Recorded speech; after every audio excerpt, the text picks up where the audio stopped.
right, so we're talking about verbs, and what is a verb? Remember, raise your hand and tell me what a verb is. I have some examples on these posters. Raise your hand. Jacob? I can't hear you. Something to do, okay. Can be a little bit more specific, Autumn? Actions. Right, and a word that shows action, mostly. Sometimes it's a verb that doesn't show action, it's a state of being verb. So, real quickly, I'm going to go around the room and I want you to think of a verb that starts with the first letter of your first name. Okay? Mine, I'll say, is kick. For K. Ready? Alex. Put your chair down. What's an A verb?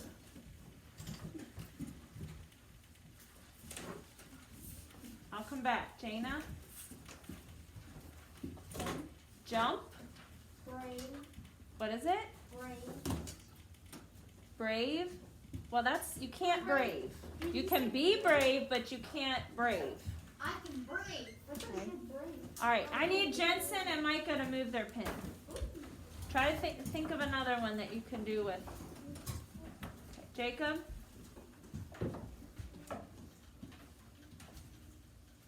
Tell you what, raise your hand if you can think of a verb that starts with your name.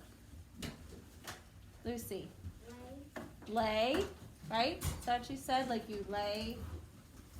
Lucas? Carry. What? Carry. Carrie?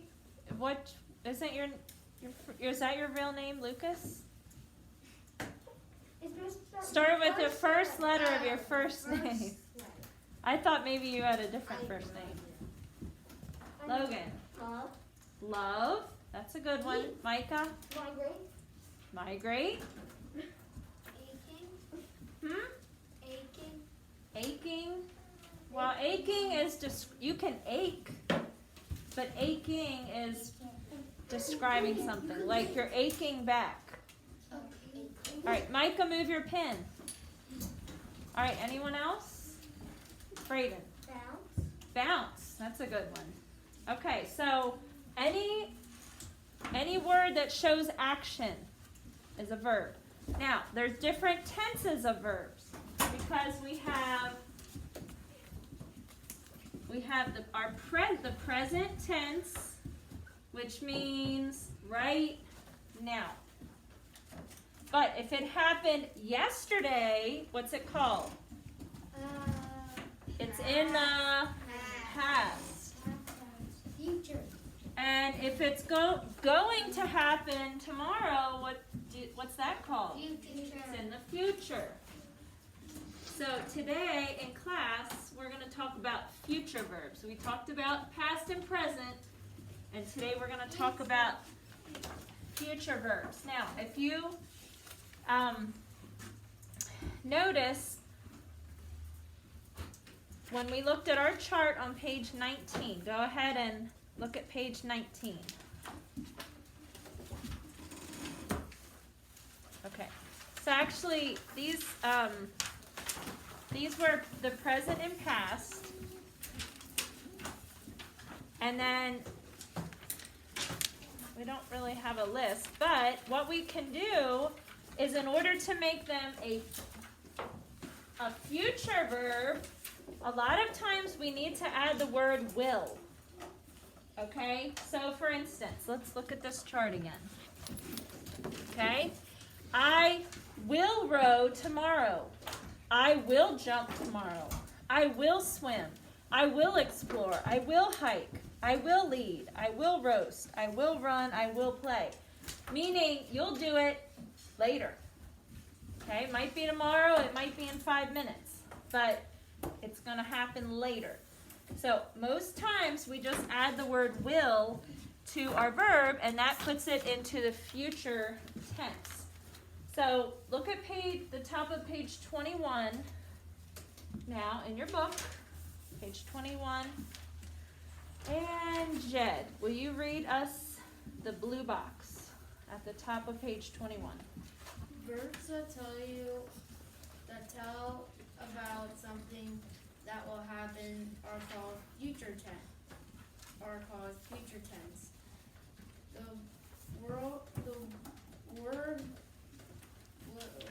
The word will. Will usually come before a future tense verb.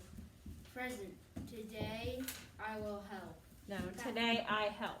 Today I help. Past. Yesterday I helped. Future. Tomorrow I will help. I help my family by taking out the trash. I help my family. I help mow the lawn last weekend. On Saturday I will help you in the garden. Good.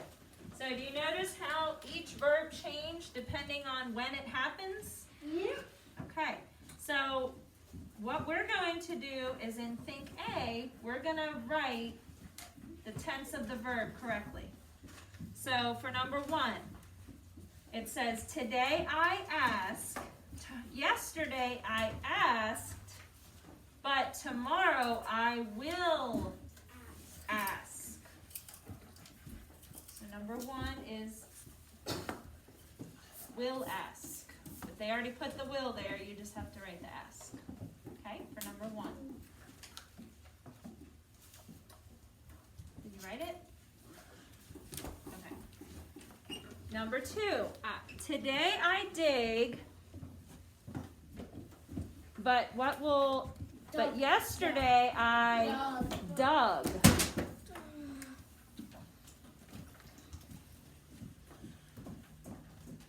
And then tomorrow I will dig.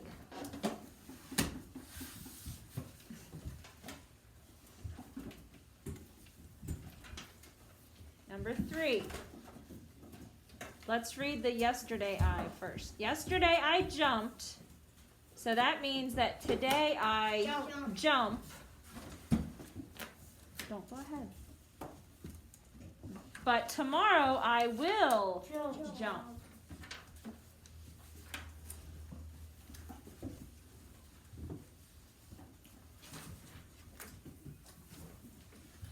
And number 4. Today I think, yesterday I thought. Spelled T-H-O-U-G-H-T. This marker does not work very well. And then tomorrow I will think. So today I think, yesterday I thought, and tomorrow I will think. And then number 5.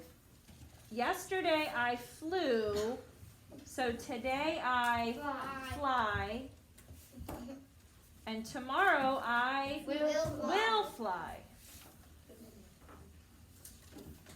Good. Everybody have all those filled in? Okay, now think B.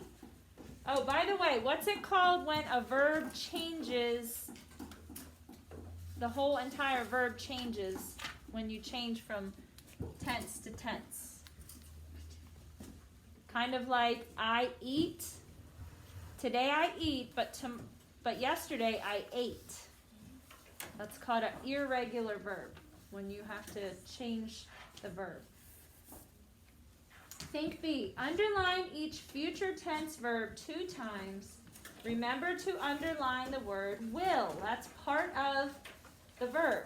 Because remember in our opening, we were starting to learn the helping verbs. Okay, so it is a verb. They're just a helping verb. They help the verb. Have, has, had, do, does, did, shall, will, should, would, may, might, must, can, could. All those are verbs. So when you see them in a sentence, you need to underline those with the verb. So number 1, proper rest and exercise will improve your health. What is the verb? Will improve. So underline will improve twice. We always underline the verb twice. Okay, so like this.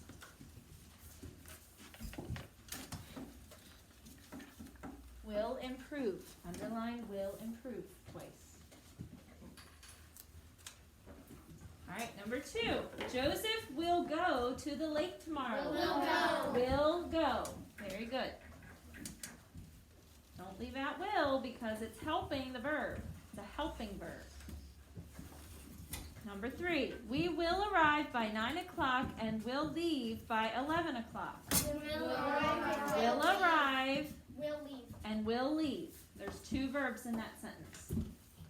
Will arrive, will leave.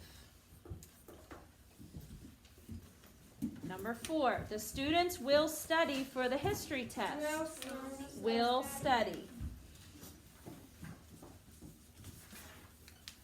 Now, we're going to, in the blank for the next section, write present, past, or future to show the verb tense.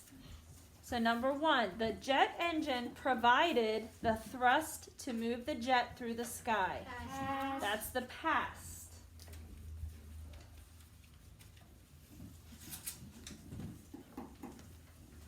Number 2, the pilot will reduce drag by retracting the landing gear. Future.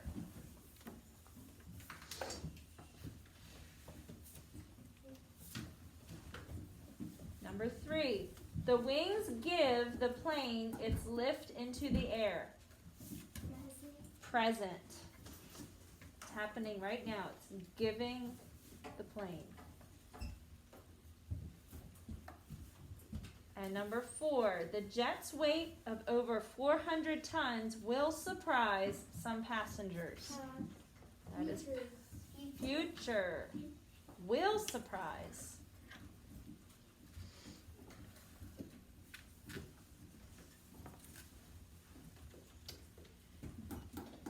Okay, now comes the fun part. We're going to start dissecting sentences. So, some of you like to dissect animals, but you get to dissect in language too. Because we're going to take a sentence and we're going to pull it apart and figure out what's what.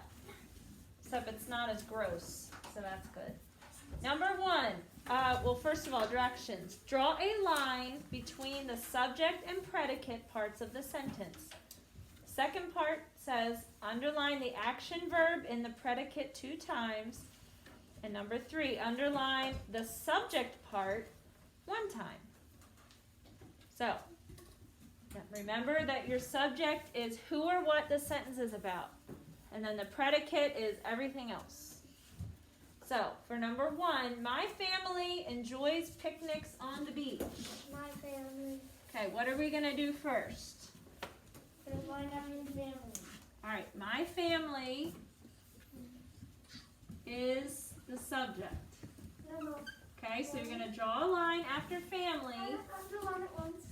and you're going to underline it 1 time. My family. And then underline enjoys twice. Yes.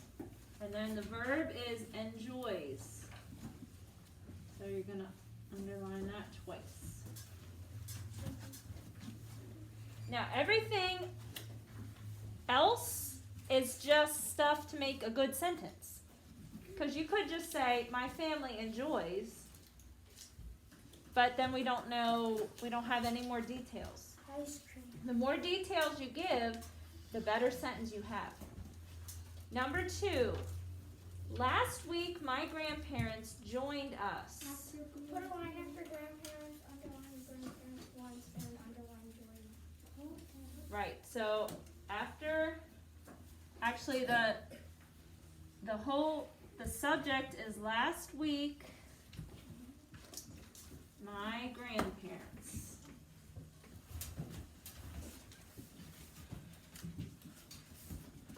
Line, underline this once, and then what's the verb?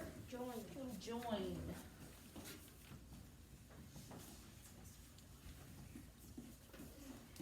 My pens are running out of ink.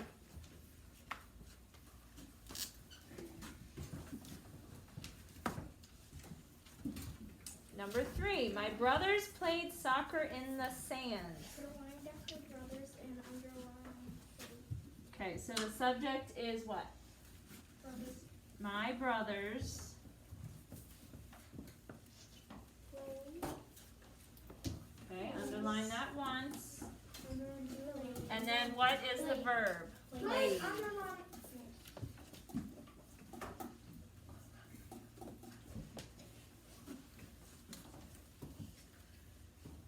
Number 4. Mom makes delicious fried chicken. What is the subject? Mom is the subject. More. So underline mom once. And what is the verb? Make. Makes.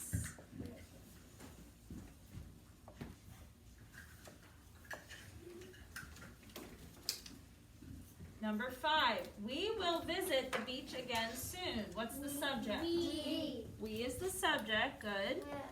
Will. And then what's the verb? Will Will visit. Good. I was hoping you would remember the will part.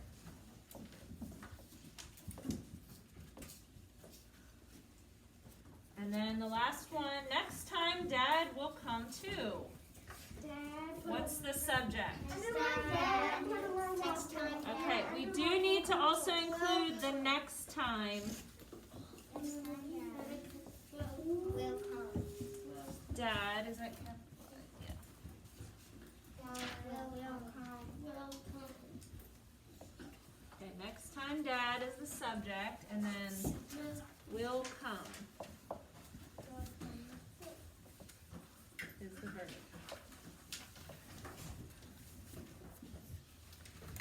All right, very good. So tonight you have a homework page in the back of your book. Okay, so I'm sure that'll be about verbs. So you can go ahead and put your books away.